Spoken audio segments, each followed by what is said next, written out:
Hey guys, Jay here. So I have Atlis with me today, What's up? and this is Convention Horror Stories.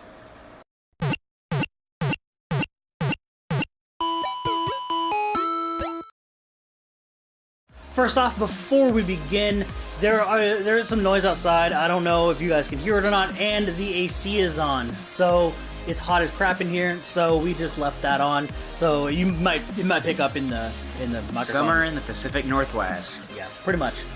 Anyway, so on to con horror stories. So everybody does this, and I figured eventually I would do one for my channel, but I didn't have enough for one video for myself, so I kind of need some help. So he's gonna help me. Why not? Yeah.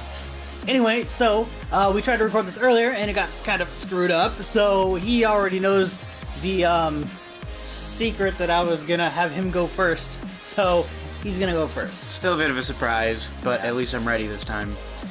Alright, so my first story is from KomoriCon 2012, 2013, one of those years, I don't quite remember. But I have a friend who is he's pretty badly disabled. He needs a wheelchair almost constantly. So we were lining up for, I think it was the costume contest, one of the main events. And he can't really wait in line because he's blocking space. And conventions are supposed to accommodate people with disabilities, right? Not only did they not believe that he was actually disabled, they made him show proof, including some kind of insurance card or something he had. Thank goodness he carried it with him. And even then, it took a half an hour and like 2 or 3 different staffers to finally convince them. And they did accommodate, and he got front row seating, but it was like 15 minutes after the event had already started. And that was all they could do. And he had to deal with that again at the next event. Thank goodness it went faster. Well, still, that's pretty bad. Yeah, twice. The whole point of accommodating is you're supposed to, like, they should get priority They to go thought it in was part of first a and everything. costume, or that it was a gimmick. Yeah, Well, he wasn't in costume. They I guess actually thought it was a believed gimmick. that he wasn't handicapped. Yeah? I mean, the man needed a cane just to go from the chair to get into the bathroom. That's crazy. So for my first one, we're going back to something you guys probably heard a little bit about but I didn't want to say too much about in the video. But after what we just went through in the lines here today at Anime PDX, since that's where we are, It's pretty rough. yeah, I'm not afraid to talk about it now. Afraid of getting, like, banned or something. Yeah, no. Yeah, I don't think they pay much attention. So at NewCon, when I was supposed to have some stuff out, and you guys probably saw the video where I said there was no CMVs. Dude who thought he was helping me by changing my camera settings, screwed them up. About this yeah.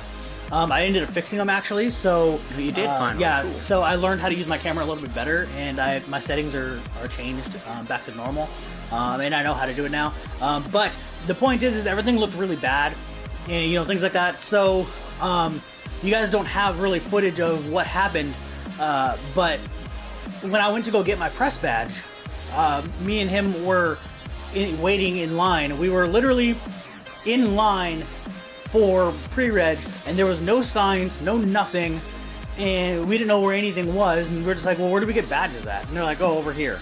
So we go in and go try to get badges, and we're standing in line this whole time. We're like a half hour, 45 minutes in line.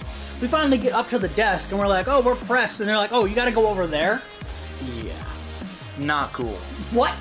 Not cool, NewCon. Maybe tell us that? Maybe put staff and press? Like, it said something else on there that nobody even knew what it meant. Completely unrelated, though. Yeah, I don't even think it said media or anything. No, it didn't say media or nothing like that. It didn't even say press badges or anything. Or, I mean, staff badges. So staff wouldn't have even known. But it was like some random, it was some weird word that we didn't even know. And so we were like, what the hell? So then we go over there. And that's bad enough as it is. But then we go over there, and a lady behind the desk, I don't know who she is, but she's a bitch. I don't care. She's a bitch. I wasn't there for this part. I was waiting in line that year for my badge because I pre-registered.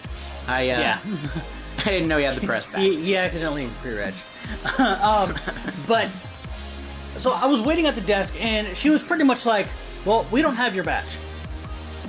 Dang, that's cold. Why? Why don't you have my badge? I was like, here's the email, here's the Facebook messages from the dude that runs it, everything here, here's all this stuff. well, do you have a business card with your channel name or whatever on it? When you were registered. And I was like, well, and I was like, there. I was like, well, I didn't think I needed to bring a business card to show you something that my ID should be showing you. Yeah. And she's like, well, I don't have anything. And I was like, okay, well, who can you call? And it took them like an hour and a half just to get somebody. And they kind of just went around me. Like, just whoever was next, there's like, just wait over here. Yeah. And then they kind of just didn't care. That part I remember. And eventually, it got around to some guy.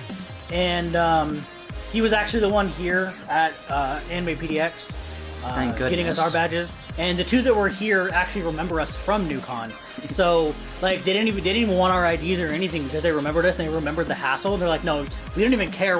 We would give you these badges even if you weren't press, you know, pretty much. He knows we've done it before, and he remembers. Yeah. Thank goodness. He was very helpful. So they didn't even write our names on them or anything. There's like, you guys, you can do whatever you want with it, you know, because they don't even care. That's how much they are upset about what happened. And that's, they weren't staff. happy about it either. So he had to come in and clean up the mess. Yeah. So they eventually at NewCon, back to the story, they gave me two, one for him too because we get two. They gave us two staff badges. They're like these long card stock, whatever, like plasticky card stock, like kind of like what key cards are made out of for these hotel rooms and stuff, and or cheap credit cards that you throw away, you know, those type of things, or Safeway cards or whatever. And they just said staff, and then they just put in marker my name on the back. Yeah. So they still didn't have anything ready. Saturday they finally, and just 2 days later, we finally went to where they had the badges, and they finally had staff badges, or press badges, not staff badges. They finally had press badges. A day late. Yeah, 2 days late. It was crazy. It was Saturday. It was crazy. I'm surprised they even bothered telling us at that point. All right, so unfortunately, this is another one from KomoriCon. Still probably my favorite convention, but one here back in 2014. I missed the pre-sign up for the costume contest. And I'd emailed a few people and they said, yeah, we still have room for walk-ons. I'd spent darn near 2 years getting a War Greymon suit ready. So I get there at 8 o'clock in the morning, trying to be the first one in line to get signed up for the contest, and they tell me, well, we don't really have anybody for that yet. We're not staffed fully yet, come back at 9. So I did. They told me we don't have anybody for that segment, that part of the convention yet, come back at noon. I decided not to wait 3 hours. I felt a little antsy about it after what happened. I didn't really trust them. Came back about 10:30. Oh, well, apparently the person who was supposed to be signing them up started at 9. An hour after I'd already gotten there, when I went back and had talked to them about it, they'd started signing people up already and had filled the last walk-in spaces. There were 3 left, according to them, that they filled. I had to wait for the next convention, which I guess turned out to be a good thing. I had time to redo part of it, but I really wanted to show that at KomoriCon, and I was not pleased. That's crazy. I know there's a lot of mixed communications there, and I'm not really holding it against the con. I've had good experiences since, but that was terrible. That was just... That's why you send in the application early? I didn't know if I was going to be ready until about a month before. Yeah. No, I know, but... That's why I do now. For the viewers. Even if I'm not quite ready, I sent mine in like a week after they've opened before it, just when I knew what I was doing before I was getting close to it. Wasn't even near done with Mega Man before you put that one in. Oh no, I did that when Mega Man, I was still focusing on the feet before I even did the body. Yeah.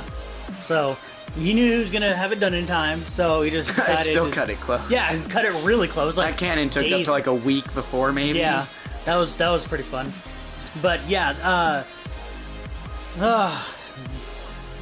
basically just fill those out early. Yeah. If you think you're going to be ready, sign up. If you don't make it, maybe have the courtesy of going in and telling them. But even if you don't show up, they might be annoyed about it, but it's not going to be a big issue. Yeah. I'd recommend telling them. They work hard. They do try. At least show up and let them know you're out. But they're not going to bite your head off either. And the best thing you can do is if you know, like, before the convention starts, that you're like, oh, well, there's no way I'm getting this done in time, like the week of, you can email them and they'll take you off the list. Yes, the person who has run the it's always better to contest put the very form in and say I can't go than to not put it in and try to get in later. Absolutely. So, I learned my lesson after that convention. Alright, so we're going to move on to the last one, and that's mine. And it's actually two different ones because they're two short ones. Like, these ones have been kind of long just to kind of make a video. But these are kind of short. So, and they're more funny than anything. Well, Really? These ones I'm pretty sure I haven't heard. The first one is more funny than anything because I'm a dumbass. The second one is an actual horror story type thing. So the first one is in 2012. I don't even know if I told you this one, but I didn't tell you. I didn't tell you about the other one. I don't think either. So I was cosplaying Squall, which I gave to him. So eventually, definitely didn't tell me this one. Eventually, you will see us as Cloud and Squall whenever we can get those ready and done. We have the full costumes. We just need to be able to move them around. And to get the pants. Yeah, well, about black it. pants. Yeah, expect that sometime. But anyway, I was in that same Cloud costume, and Cloud? I thought think, you were talking I mean, not about... Cloud, Squall costume. Yes. Sorry about that, Squall. And I believe it's it's not the same shirt that I gave you because I gave you the Dissidia shirt. But Either I way, had another one that's a Squall. V-neck. There was a regular Squall, not Dissidia. And my dad and I, this is when my dad used to go with me. And this is 2012, my first convention. So it was literally my first convention. And in his video, I'm gonna actually talk about the other side of this story. This is the good side of the Squall costume. But we went to. If you guys have ever been to SoccerCon, I know some of you guys that watch me are from up in Washington. So if you guys have ever gone to that convention, you know. There's a what is it? A Walgreens, I think, that's down the street. It's like a block and a half away or something like that. So we went in there, and everyone was going in there to buy stuff. And now, if you don't want to buy things at the convention center, it's too expensive. So just go down the road. It's cheaper right there. So we went in there to go get stuff to drink because we were really thirsty. And he got a Sprite and I got a Cherry Coke. And I remember specifically I got a Cherry Coke because my dumbass spilled it on my shirt. Oh my word. Yeah. On a white shirt. Yeah, all over it. It only got on the shirt though. So you take red paint over it if you have any at the convention, you put that, and you just I know, right? blood stains. I know, right? Well, I could have just like splattered the rest with blood and be like a sweat or something. There you go. It just smells like Cherry Coke. Would have been the best smelling fake blood at the convention. Yeah. But it was just funny. We were cracking up. My dad and I were just like cracking. We're like, fuck. You know, that kind of thing. I had 3 extra shirts in the car, and we. Oh, well, weren't you prepared? So I literally was prepared. So, and the funny thing is I had worn them throughout the convention as like after cosplay type shirts. So I had already worn them. But they were still cleaner. But they were cleaner than the one I was wearing, and they didn't stink. And I put cologne on, so just in case. It was pretty funny. My second one, since like I said, that one wasn't very long. This one is actually a little bit more of a horror story, and something you guys should watch out for if you guys are rooming with other people. Okay. Some people might not pay you. Oh. Yeah. They haven't told me anything. There's only been one out of what is this, my like 19th convention, but like my 17th hotel. I don't know. And I've only had one person not pay me. One. And she came up from New Mexico to go to the con. Yeah, her and her friends came up, and her friends all ditched her and stuff for everything else at the convention. But she was staying in our room, and she still owed me $70 on the room. Because at that point I had money coming in, so I just collected it at the hotel. She is why I don't collect at the hotel anymore. Yeah. She is the specific reason I asked for it to be PayPal a week ahead of time. Ever since her, I've been doing that. And if I can. I mean, if I know the person well enough, you know, that's one thing. But, and we've even had a few pay at con before. Yeah. Especially extras. Extras are different because they're not really paying for the room. They're just like paying for me to let them sleep on the floor. You know, just for you the night spread or around a whatever. little bit, but still, it's not usually. But I mean, yeah, just be aware of that. And she was just horrible, and she was like a slob, like she wanted the bed to herself, basically. So the other roomie we had to sleep on the floor. Jeez, that's a big demand at a convention when you've got multiple people. Yeah. It's like one of the golden rules. If you want to bed yourself, you're probably going to pay more. Pretty much. At the very least. So you better be the one with your name on the road. That was probably my worst horror story, I guess, because I had to waste money. The new con one was pretty bad, but that one was very bad. Alright, so that's the end of the video. Hope you guys like this. If you do, hit that like button and maybe subscribe for more. Also, Atlis is going to have another video on his channel that's going to, I don't know what it's going to be called at this point, but it's kind of the opposite of this, where it's like our favorite moments, I guess. Some of our favorite convention moments. So that will be on up here, right here on the card. So go to that video. It'll also be in the description if you guys want to go that way. So yeah, go subscribe to his channel. He's got some videos out already, and that one will be out as soon as possible. Alright, first con video. Yeah, that'd be awesome. Anyway, that's it for this, and I'll see you guys later. See you later.